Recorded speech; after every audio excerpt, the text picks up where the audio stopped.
Sweden shuts down embassy in Islamabad. कहा यह जा रहा है कि जो स्वीडिश एम्बेसी है वो इनडेफिनेट टाइम के लिए पाकिस्तान में बंद कर दी गई है। सिफारत खाने के ऑपरेशंस महदूद होने से सबसे ज्यादा तलबा परेशान है। अब इस वक्त जो मजमूई तौर पर कह लें कि मुल्क सियासी, मुआशी, कानूनी और आईनी हर तरह की पेचीदगियों में, बहुत सी पेचीदगियों में घिरा हुआ है। और जो इसके बारे में लेटेस्ट डेवलपमेंट है पाकिस्तान की ही मीडिया पर, वो ये है उन्होंने इसलिए किया है सिक्योरिटी रिस्क की बिना पर। आपके मुल्क में ना दालें हैं, ना आपके मुल्क में आटा है, ना आपके मुल्क में चीनी है। आप बड़े बड़े दावे करते हैं। जब आप खुद ये कहेंगे, आपकी सलामती कौंसिल ये जब कहेगी कि हमारे हालात ठीक नहीं है और हम ऑपरेशन करने लगे हैं, तो जाहिर है जब आप खुद कहेंगे कि हमारे घर में आग लग चुकी है, तो फिर आप उनको किस तरह ब्लेम करेंगे। तो इससे आपको आइडिया हो जाएगा कि इस वक्त पाकिस्तान में कितनी अनसर्टनिटी है। और इन द मीन टाइम मैशत तो जो तबाही है 300 रुपए पे भी आपको 310 रुपए पे भी डॉलर नहीं मिल रहा। और अब इस लास्ट स्टेज पर आके एम्बेसी का क्लोज होना हमारे लिए बहुत डिसअपॉइंटिंग है कि कैसे कैसे कद्दू पाकिस्तान में अमीर बन जाते। नहीं मजाक नहीं कर रहा, सही बिल्कुल संजीदा बात है। इन्हीं में से वो बोल पे हाँ। क्या बात है, याद करवा रहे हैं सदी। डॉक्टर फिजा ये खुद मजाक उड़ाती। पाकिस्तान में स्वीडिश सिफारत खाने ने वीजों समेत अपने ऑपरेशंस महदूद कर दिए। आपका बन चुका है कि you are almost a bankrupt nation, financially, politically, morally.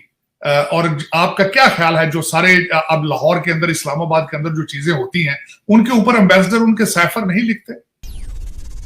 Hello friends, जय हिंद। हिंदुस्तान स्पेशल में आपका स्वागत है दोस्तों। स्वीडन ने सुरक्षा चिंताओं के कारण इस्लामाबाद में अपना दूतावास अनिश्चित काल के लिए बंद कर दिया है। स्वीडिश दूतावास के मुताबिक पाकिस्तान स्थित दूतावास को बंद कर दिया गया है और अब इस्लामाबाद में कोई काम नहीं होंगे।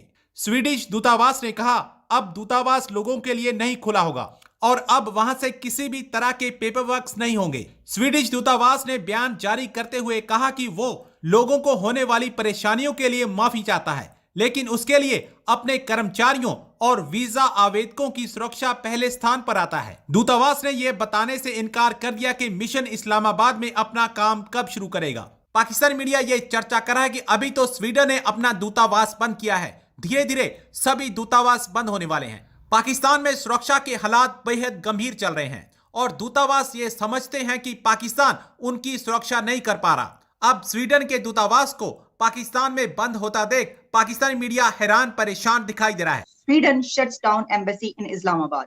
कहा यह जा रहा है कि जो स्वीडिश एम्बेसी है वो इनडेफिनेट टाइम के लिए पाकिस्तान में बंद कर दी गई है। और जो इसके बारे में लेटेस्ट डेवलपमेंट है पाकिस्तान की ही मीडिया पर, वो ये है उन्होंने इसलिए किया है सिक्योरिटी रिस्क की बिना पर। तो सर क्या ये इतना क्या दहशतगर्दी, क्या बहुत ज्यादा उनको?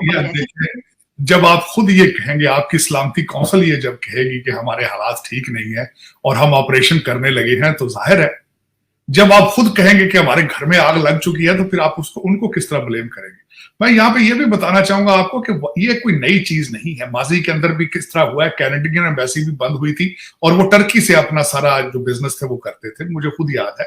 और मैं यहाँ पे ये भी बताना चाहूंगा कि पाकिस्तान के अंदर जितने ज्यादातर जो वेस्टर्न डिप्लोमेट्स हैं, I have a relationship with them. I each time I go to Pakistan, I see them, I meet them. वहां बिलखसूस अमेरिकन एम्बेसी के अंदर भी उनके सिर्फ उनके फैमिलीज उनको अलाउ नहीं है। इस वक्त ज्यादातर जो है वो मुलाजमीन उनके एम्बेसी के अंदर रहते हैं सिक्योरिटी रिस्क की वजह से, और अगर बाहर भी रहते हैं तो वो बेचारे एक घर को लेकर उसमें अपने कमरे शेयर करते हैं, क्योंकि अभी तक you are still in the heart of Pakistan is a very hard station from that point of view. तो उसको अगर देखा जाए तो ये स्वीडन की एम्बेसी का बंद करना कोई पहली दफा ये इस तरह नहीं हुआ। माजी के अंदर इसकी मिसालें मौजूद हैं।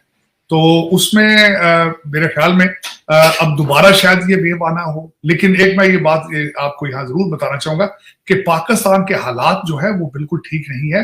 वेस्टर्न दुनिया आपसे डरती भी है, खौफजदा भी है, और जो एक इमेज आपका बन चुका है कि you are almost a bankrupt nation, financially, politically, morally. और आपका क्या ख्याल है जो सारे अब लाहौर के अंदर, इस्लामाबाद के अंदर जो चीजें होती हैं, उनके ऊपर एम्बेसडर उनके सैफर नहीं लिखते? क्या आप ये नहीं देखते कि उनका मीडिया कवर करता है या नहीं करता? उनको करता है, उनको चीजें बाहर निकलती हैं। आपकी इमेच्योरिटी, आपकी अदालतों की इमेच्योरिटी, उनकी पॉलिटिकल इन्वॉल्वमेंट, आपके जो असेंबली के सिचुएशन, आपका जो लेजिस्लेशन की सिचुएशन है, वहां अपोजिशन मौजूद ही नहीं है, मैंडेट ही नहीं है। वजीर आजम एक लंदन में बैठता है, एक वजीर आजम आपका इस्लामाबाद में बैठता है। खान साहब जो है वो अल-ऐलान कहते हैं कि मैं मोदी के साथ बैठ जाऊंगा, शहबाज शरीफ के साथ नहीं बैठूंगा। तो आपका क्या ख्याल है, आप वो जो वहां के डिप्लोमेट है वो इसके बारे में क्या राय डेवलप करते होंगे इस वक्त? लेकिन इसमें आपसे ये भी एक सवाल करना चाहूंगी कि पहले जब स्वीडन एम्बेसी और फ्रांस की एम्बेसी के बंद होने की बात थी तो उस वक्त तो टीएलपी के जलसे, आपको पता है क्या बड़े इश्यूज चल रहे थे, वो बहुत जलसे जुलूस कर रहे थे और बड़ा हंगामा किया था। लेकिन इस वक्त क्या टीटीपी की वजह से उनको कोई ऐसी खबरें मिली, इस बिना पर हुआ होगा? देखिए, आपके लॉ एंड ऑर्डर के हालात देखें। मैं एक चलें स्वीडन की बात करने से पहले आपकी तवज्जो एक साइड पे ले जाना चाहूंगा। अभी रिसेंटली आपकी चाइना की एम्बेसी ने अपना कौंसल जनरल इस्लाम में बंद किया था। एक्सक्यूज उनका भी यही था कि हमें थ्रेट्स आ रही हैं। आपके सीपैक के सारे जो प्रोजेक्ट्स थे वो बंद कर दिए गए थे, उसके पीछे भी एक्सक्यूज उनकी सिक्योरिटी थी। उन्होंने कई डैम चल रहे बन रहे थे, उनके प्रोजेक्ट दरमियान में छोड़ के चले गए चाइनीज। कि आपने इसके बावजूद कि आपकी मिलिट्री एस्टेब्लिशमेंट ने उनकी हिफाजत की जमानत दे रखी थी, एक पूरा ब्रिगेड तैयार किया गया था चाइनीज इंजीनियर्स की हिफाजत के लिए, लेकिन आप नहीं डिलीवर कर पाए। चाइना बल्कि ये चाहता था कि हम अपनी सिक्योरिटी चाइना से भेजें, आप डिसएग्री किया आपने उनके साथ। तो सिक्योरिटी थ्रेट्स तो मौजूद हैं। मुझे अभी मैं थोड़ा सा रेफरेंस आपको देना चाहूंगा कि जब मैं जब था डोनाल्ड ट्रंप साहब की कैंपेन में काम कर रहा था, I was officially part of it, तो मैं पाकिस्तान मैंने जाना था। तो वहां अमेरिकन एम्बेसी की उनकी रिपोर्ट ये थी, उस वक्त डोनाल्ड ट्रंप साहब वाज इन पावर, तो उन्होंने वहां से ये आया था कि आपके रेड जोन के अंदर भी आपके वाकयात होते हैं लेकिन रिपोर्ट नहीं किए जाते। तो मेरा ये गुजारिश ये है कि आपके लॉ एंड ऑर्डर के हालात आपके ठीक नहीं है, क्योंकि उसकी वजह के रिट ऑफ गवर्नमेंट ही कहीं मौजूद नहीं है। जब आपकी ब्यूरोक्रेसी को पता हो कि हमें पूछने वाले ही कोई नहीं है, जो मर्जी करें। तो दूसरा एक बात आपसे ये कहना चाहूंगा, कच्चे के अंदर आपका ऑपरेशन मुसलसल जारी है। आप बार बार ये एक्सक्यूज पेश करते हैं कि हमारे पास सिक्योरिटी मौजूद नहीं है इलेक्शन कराने के लिए। तो आपके पास तो सिक्योरिटी मौजूद नहीं होगी डिप्लोमेटिक मिशंस को भी सिक्योर करने के लिए। तो फिर उनका आप जवाब तो आप खुद देते हैं बना के। सिफारतखाने के ऑपरेशंस महदूद होने से सबसे ज्यादा तलबा परेशान हैं। तलबा की बड़ी तादाद ऐसी है जो स्वीडन में तालीम हासिल करने के लिए यूनिवर्सिटीज़ की फीस जमा करा चुकी। वीज़ा ना मिलने पर न सिर्फ पैसे बल्कि 1 साल भी ज़ाया होगा।